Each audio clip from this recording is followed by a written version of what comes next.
Good morning, everyone. Our scripture for today is in Deuteronomy chapter 9, verse 6.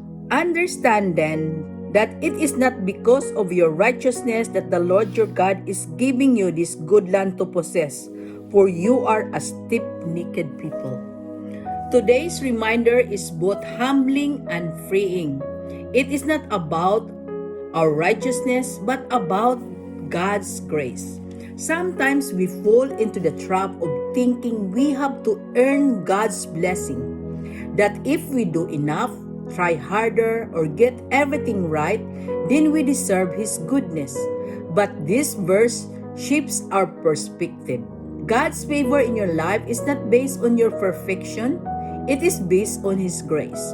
That means even in our weaknesses, even in our imperfections, God still chooses you.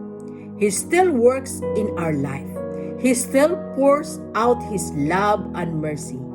This doesn't make us careless, it makes us grateful. It keeps our hearts humble, knowing that everything we have comes from Him. Grace reminds us that we don't have to strive to be accepted. We already are. So today, release the pressure of trying to be perfect.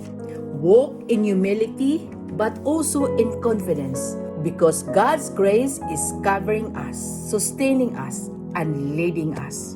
So let us pray for today.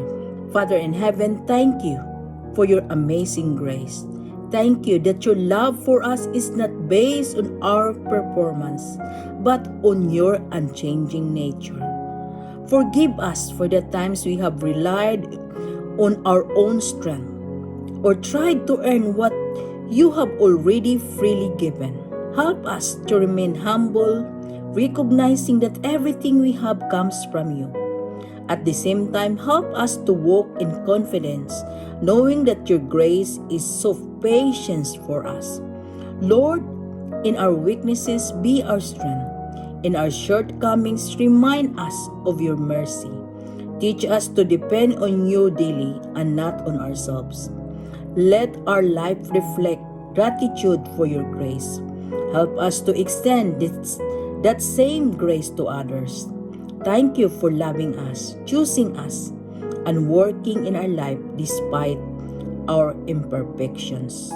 We trust in you, in your grace today and always. In Jesus' name, amen. Have a blessed Wednesday, everyone. Thank you for following me. God bless you all.